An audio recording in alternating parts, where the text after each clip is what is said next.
Muy buenas, la Fórmula 1 viaja a México este fin de semana, un gran premio que promete ser espectacular por cómo es el circuito, por cómo está el campeonato y por cómo lo vamos a disfrutar, sin duda.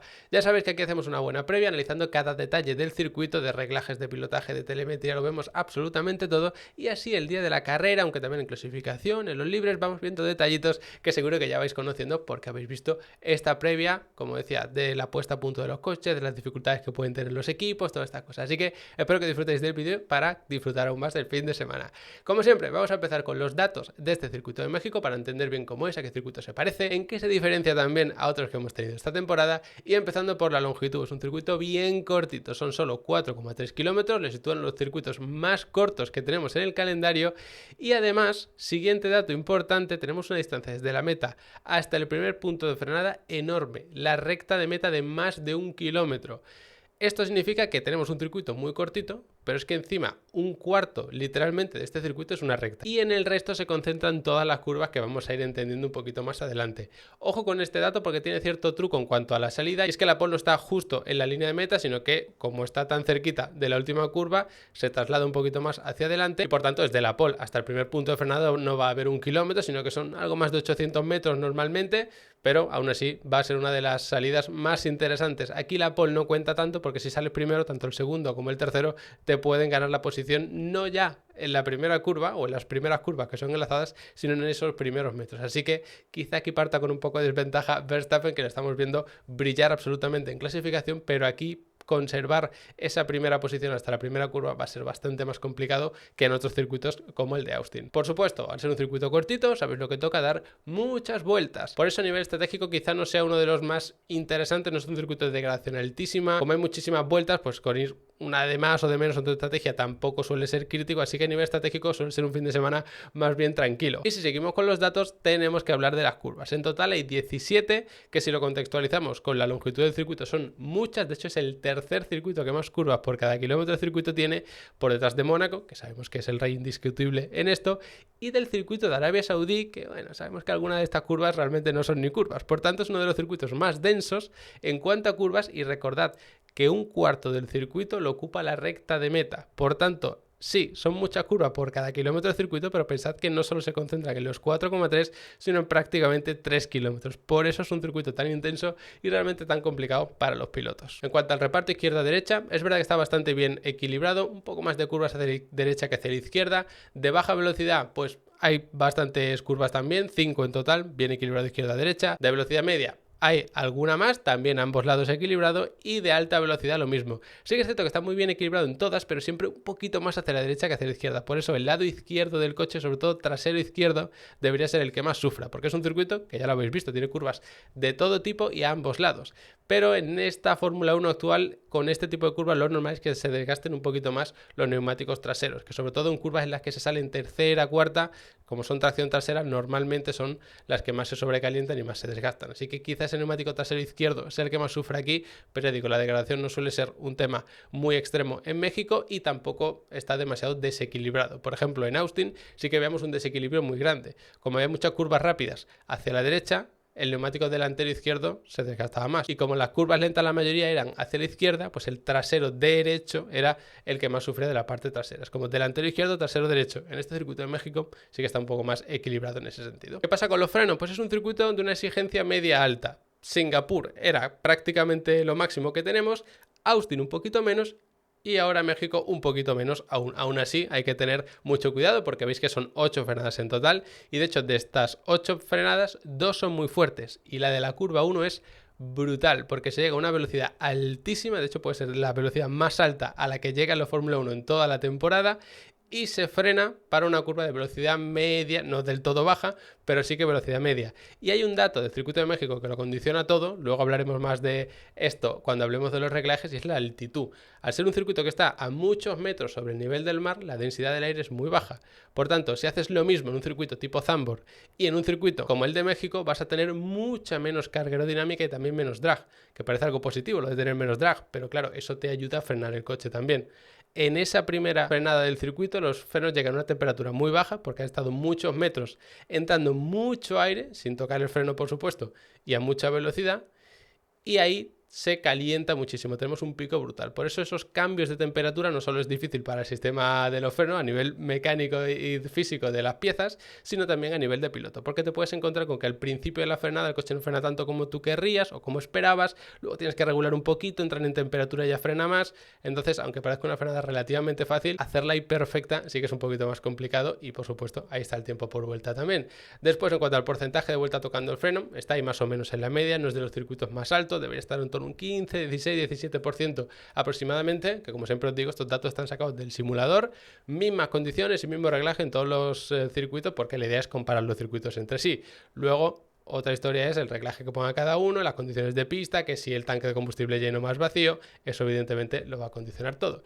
Y luego en cuanto al otro pedal, el del acelerador, pues también un protagonismo medio, podríamos decir. No es un circuito de ir tanto a medio gas, de jugar con el acelerador como podía ser el circuito de las Américas. Este es más de tirar el coche, enderezar un poquito para la siguiente curva, trazarle, luego sí, dar gas a fondo. Por tanto, bueno, hay algunas zonas que sí se parecen un poquito más a ese circuito de las Américas, pero luego una recta larguísima, aún más larga que la que teníamos en el COTA, así que sí, es un circuito en el que el acelerador va a ser protagonista en ciertas partes, en otras no tanto, y no es un circuito de velocidad punta como tal, sino que es un circuito en el que necesitamos hacer funcionar muy bien tanto el aspecto aerodinámico como la unidad de potencia. Ahí es donde va a estar realmente la diferencia en este circuito. Y luego el porcentaje de vuelta en octava marcha, que sabéis que es como una especie de dato que yo utilizo de referencia para saber qué porcentaje de la vuelta van en el rango máximo de velocidad, que es cuando más te importa el drag. Pues veis que es un porcentaje relativamente alto, pero que este porcentaje se concentra, como os podéis imaginar, en la recta de meta. Luego en el resto del circuito sí que hay tramos de mucha velocidad, pero no se llega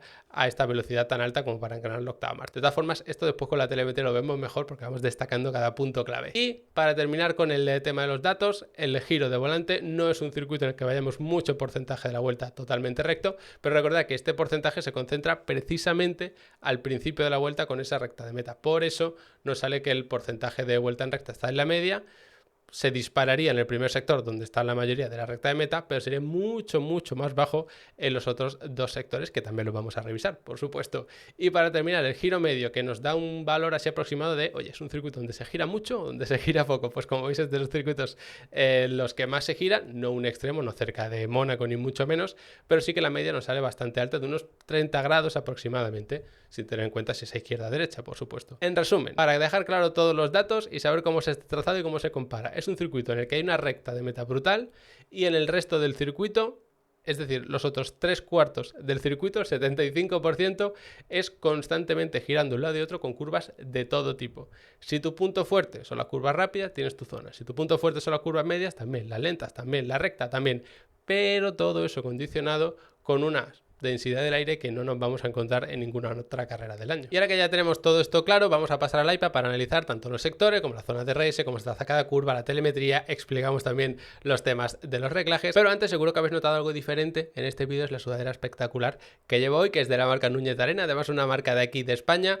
Os recomiendo encarecidísimamente que le echéis un vistazo a la web. De hecho, si os metéis en el apartado de sudaderas, vais a verla prácticamente al principio. La hay de varios colores. Yo evidentemente no me he podido resistir a comprar en el color turquesa, pero que sepáis que hay otras opciones. Y además también tiene una promoción que si te pillas dos te sale mucho mejor de precio. Además hay algunos colores interesantes, algún granate por ahí, varios azules, que está bastante interesante. O sea que echarle un buen vistazo. De verdad, la marca es espectacular. Yo creo que tiene el mejor logo del mundo.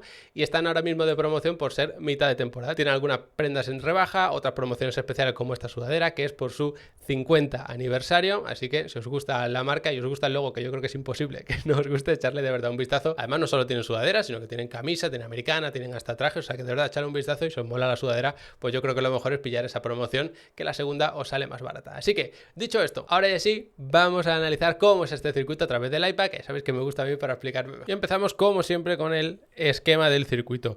Primer sector, sin ninguna duda, importante, la recta. Después hay una frenada que es la de la curva 1, la 2 y la 3 se van haciendo y jugando sobre todo con el acelerador, y luego otra recta que es de hecho la segunda zona de RS. Por tanto, si tienes más carga aerodinámica vas un poquito mejor en curva. Sí que es cierto que estas enlazadas las vas a poder hacer más rápido, pero es imposible recuperar aquí todo el tiempo que has podido perder en esta recta y en esta también si tienes un problema grave de drag. Luego el segundo sector es bastante diferente porque tenemos una zona muy cerrada y curvas de altísima velocidad. Por tanto, sí que es cierto que la carga aerodinámica te ayuda sobre todo aquí, entre las curvas 7 y 11. De la 4 a la 6 no tanto, porque al ser de más baja velocidad, pues el aire no está empujando tanto hacia abajo el coche y no generamos ese apoyo extra, pero tampoco te vas a ver perjudicado por el drag porque lógicamente al no ser una zona de demasiada velocidad no es para tanto. Sí que es cierto que al final sí que te puede afectar un poco, pero luego te enfrentas al tercer sector donde hay una frenada muy fuerte de la curva número 12 y una zona que es tremendamente cerrada, que es esa zona del Foro Sol y todo esto, que es una zona espectacular y preciosa con todos los aficionados ahí, pero a nivel técnico, que es lo que nos interesa, es una zona muy cerrada. Por tanto, tienes mucha velocidad punta gracias a la aerodinámica o también a la unidad de potencia, el primer sector va a ser tuyo. No vas nada bien en velocidad punta porque tienes mucha carga aerodinámica, el segundo sector va a ser tuyo. Que el punto fuerte realmente es cómo se comporta el chasis a baja velocidad con las suspensiones, el diferencial, todo esto, pues entonces tu sector va a ser el tercero. Muy atentos a qué tiempo marca cada equipo en cada sector porque nos va a dar muchas pistas. Y en cuanto a las zonas de DRS, que ya más o menos las mencionaba antes, tenemos una aquí fundamental, la más importante de todo el circuito, aunque después hay otra que está enlazada y no es que sea más importante, pero sí que la complementa bastante bien. Y lo digo porque es verdad que aquí tienes muchísimos metros, tanto con rebufo como con DRS, para adelantar, pero si no lo consigues, igualmente vas a tener aquí una nueva oportunidad. Lo digo porque esta curva 17 es bastante complicada, más de lo que puede parecer. Tener aire sucio te perjudica bastante y si ya la empiezas con menor velocidad haciendo alguna corrección o lo que sea, aquí te va a costar mucho terminar el adelantamiento, incluso apurando frenada de la 1. Pero te puedes quedar muy cerquita, 3-4 décimas, y si sales a esa distancia, en esta recta quizá también puedas adelantar o al menos utilizar esta serie de enlazadas. Después tenemos otra zona de DRS también, justo aquí, antes de la curva número 12. No es una recta pura porque veis que tiene cierto giro. Es como si fuese una recta, realmente, a efectos prácticos, pero tampoco es muy fácil adelantar. Sí que se juega a veces con la trazada, la curva 12 en la salida, buscando forzar un fallo incluso a lo mejor en la 13, pero lo más normal, como digo, es adelantar aquí y si no eres capaz, adelantar aquí. A mí personalmente lo que me gustaría es que hubiese un punto de detección, pues más o menos por aquí, porque de esa forma, si tú adelantas en esta recta, luego te pueden devolver el adelantamiento aquí, pero como solo tenemos una zona de detección, que es esto, que es decir, aquí tienes que pasar a menos de un segundo, da igual que adelantes incluso en la 17, que nunca pasa, pero si eso fuese así, aún así aquí vas a abrir el DRS y aquí también, y son muchos metros. Fíjate dónde está este punto de detección y dónde termina su efecto, es prácticamente medio circuito. Por eso digo que a mí me gusta más cuando hay un punto intermedio, pero entiendo que es un poco complicado porque aquí también se dan algunos paralelos. Aún así, yo os explico lo que hay ya a gusto de cada uno, si es más interesante o menos. Y dicho todo esto, ya podemos analizar cada una de las curvas, que no son pocas. Empezando por las primeras enlazadas, que me recuerdan bastante a las del circuito de Austin, al menos la entrada de la curva 1, porque si os fijáis, el circuito se abre bastante, es mucho más ancho aquí que antes. Es una curva anchísima.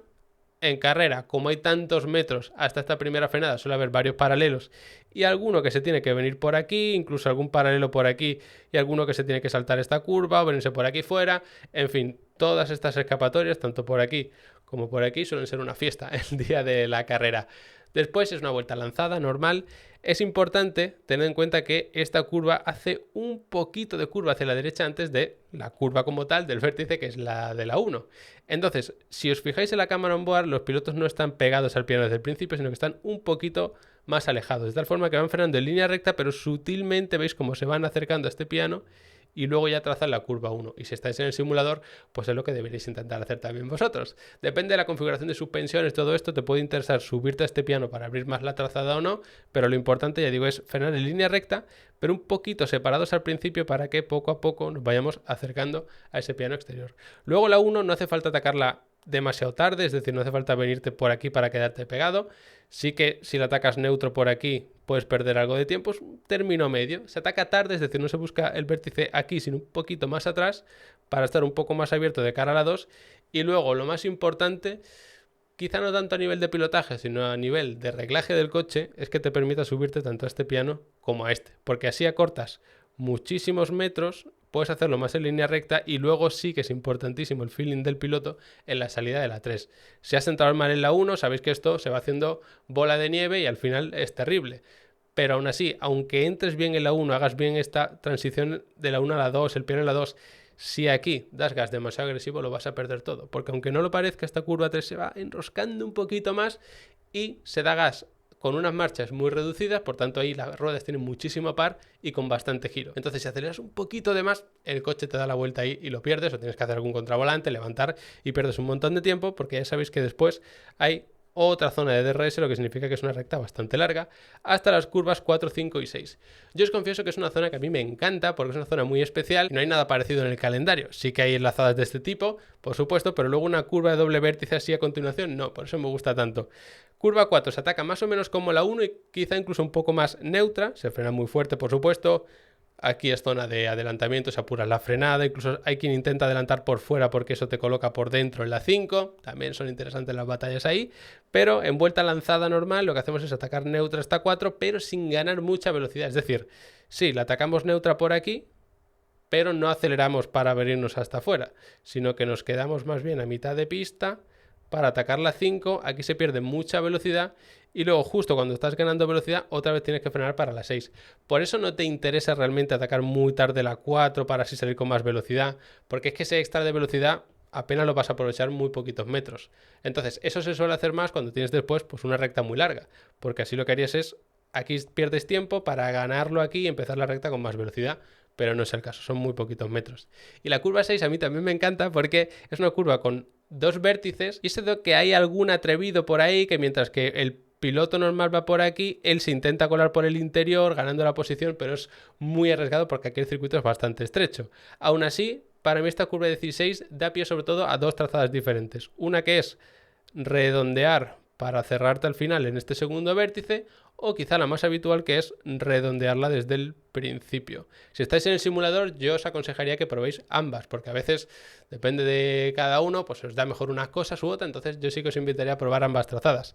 En esta de aquí vas a perder más tiempo en la curva porque aquí tienes que meter más giro, pero sales también con más velocidad. Si haces esta, pues vas a redondear mejor y la haces a más velocidad. No tiene por qué ser una trazada mejor que la otra, aunque ya digo que la más habitual es la de redondear los dos vértices y salir. Y luego, pequeñísimo tramo de recta, por supuesto aprovechando este piano, y nos abrimos rápidamente porque viene la curva número 7, una curva bastante engañosa y que yo considero bastante difícil. Da tiempo justo a abrirse hasta este piano y hay que perder más velocidad de la que parece, porque esta curva 7, pues no es que sea de velocidad baja, pero tampoco es de muy alta velocidad, por eso hay que perder bastante velocidad. Se redondea bastante y justo esto que tenemos aquí es el piano de la curva 8. Si atacas muy agresivo la 7 y te vas largo y estás aquí, vas a perder una cantidad de tiempo brutal, porque no solo vas a hacer más lenta la 8 que viene a continuación, sino la 9, la 10 y probablemente hasta la 11 y después la recta que hay a continuación. Muy importante clavar la frenada de la 7, ante la duda, como yo digo, sacrificamos la entrada, la hacemos más lento para salir bien y buscamos el piano que empieza aquí para estar justo ahí apoyados para ir redondeando este interior. Ese interior lo tenemos por aquí, es el de la curva 8, que como veis enlaza con la 9, con la 10, con la 11. Si no hemos salido bien de la 7, que es lo que yo os comentaba aquí, porque os habéis venido largo, esto os va a empujar hasta aquí. Si hemos salido bien de la 7, estaremos justo por aquí para redondear y luego hacer toda esta curva. Curva 9. Depende un poco de las condiciones, se podrá hacer a fondo casi o levantando un poco más, un poco menos. Donde está la clave absoluta es no dejar correr el coche hasta aquí. Si hay que levantar un poquito durante la curva 9, sobre todo en la parte interior, se hace porque si te vas hasta aquí, luego no te va a dar tiempo a abrirte antes de la 10 y te vas largo en la entrada de la 11. Cuanto más cerca estés de aquí, más lejos vas a estar de aquí. Y cuanto más cerca estés de aquí, mejor vas a poder trazar la 10 y después la 11 queda pie a una recta importante en la que incluso se puede llegar a abrir el DRS. Por eso, en peleas en pista, esta zona es tan complicada porque vas con el aire sucio, te afecta mucho porque es de mucha velocidad y el más mínimo error te va a costar tiempo y velocidad para la recta y no vas a poder adelantar. Muy interesante y muy bonita también esta zona del Autódromo Hermanos Rodríguez. Y después llegamos a la curva número 12, una curva muy cerrada, frenada fortísima y pasa algo parecido a lo que veíamos en otras curvas. Aunque después tengamos la 13 que es a la izquierda, no merece la pena quedarte fuera para atacar tarde la 12 y estar aquí porque tienes tiempo de sobra. Tampoco muy sobrado, pero sí que te da tiempo. Entonces lo que se hace es frenada fortísima, como digo, se ataca neutra, nos abrimos aquí todo lo posible, aunque aquí puede ser un poco peligroso, y a partir de ahí ganamos la parte derecha frenando en línea recta pero en una trayectoria totalmente diagonal hacia la derecha. Es decir, una frenada desde el centro de la pista más o menos hacia afuera porque venimos por aquí. Y ahí con un giro de volante, esto que pone ser volante del revés completamente, se empieza a trazar la curva 13. Es una curva muy cerrada y por su propia característica sí que puede interesar estar un poco más abierto y cerrarte por aquí.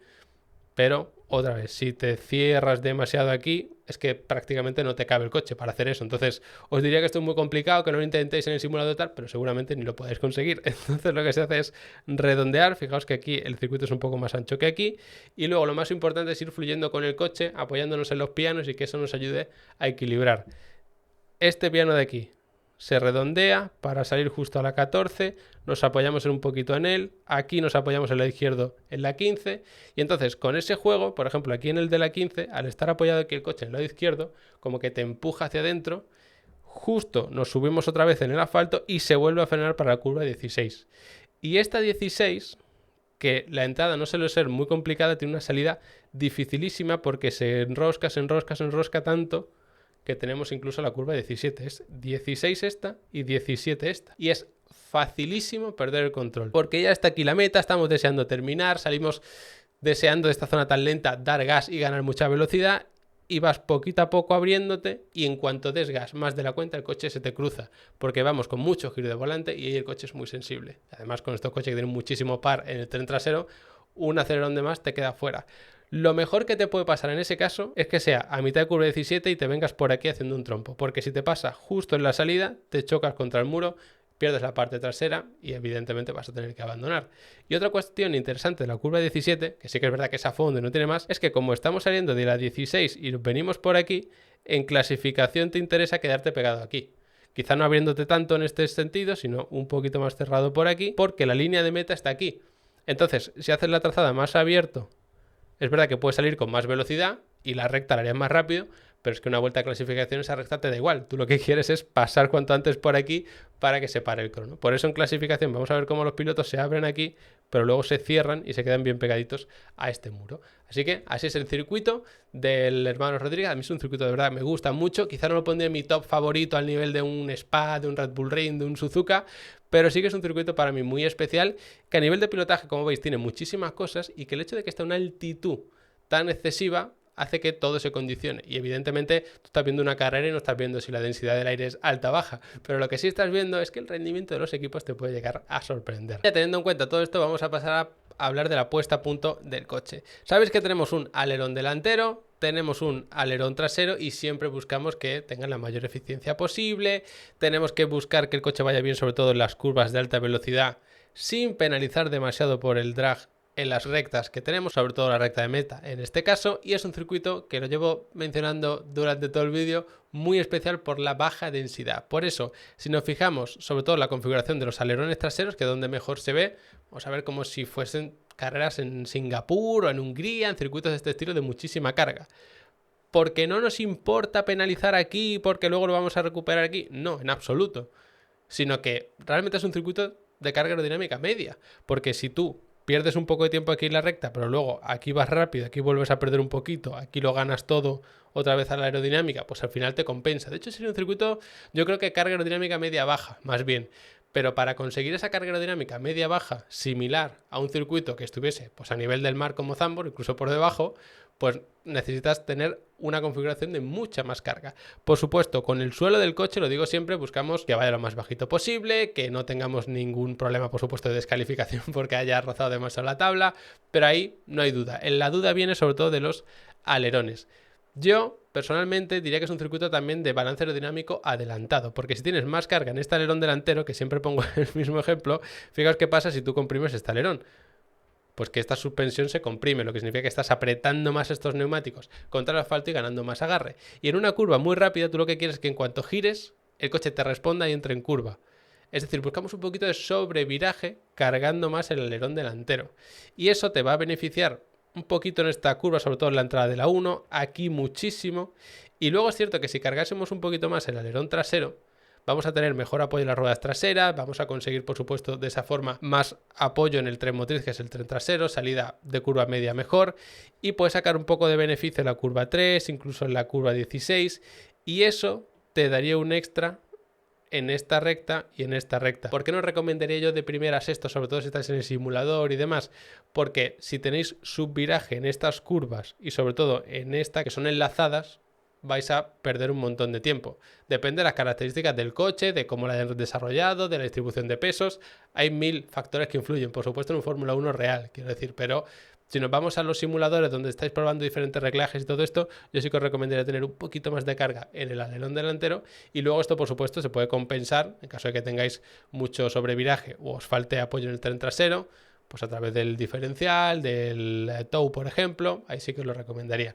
De hecho, en este tipo de circuitos en los que te beneficiaría poner carga en el alerón delantero en unos puntos, en el trasero en otros y al final decides poner más en el delantero, lo más normal, típico por así decirlo, es poner más convergencia en el tren trasero. Es decir, estas ruedas traseras realmente no apuntan totalmente rectas hacia adelante, sino que tienen un poquito de convergencia. Y esto lo que hace es ayudarte a que cuando aceleras, el coche no pierda la parte de atrás. Porque claro, imagina que tú tienes el coche con este giro de volante, ¿vale? A ver si cabe y se ve bien. Si tú estás girando hacia acá, saliendo de una curva, la rueda protagonista es esta. Si en vez de estar apuntando hacia acá con la deformación del neumático, es decir, ese ángulo de deriva que además estaría apuntando un poquito hacia afuera, si tú le metes convergencia, lo que haces es corregirlo un poquito y ya haces que realmente se oponga a ese giro. Es decir, el coche está girando hacia la derecha, pues aunque no lo parezca, el neumático trasero, por deformación, apunta hacia la izquierda y eso hace que el coche rote sobre sí mismo. Eso no lo queremos. Lo que vamos a buscar es lo contrario. Pues le metemos esa convergencia a la rueda y si tienes este ángulo de la rueda, aunque parezca que tanto la trasera como la delantera están apuntando al mismo sitio, eso te va a dar mucho giro, realmente lo que haría es desplazar el coche lateralmente así, no girarlo, no rotarlo. Y así conseguimos realmente esto, lo que buscamos es un giro hacia el otro lado y se compensa. Espero que haya quedado más o menos clara la aplicación, que entiendo que es un poco abstracto. Entonces, dicho esto, ¿qué va a pasar con las suspensiones? Sobre todo un reglaje clave en este circuito.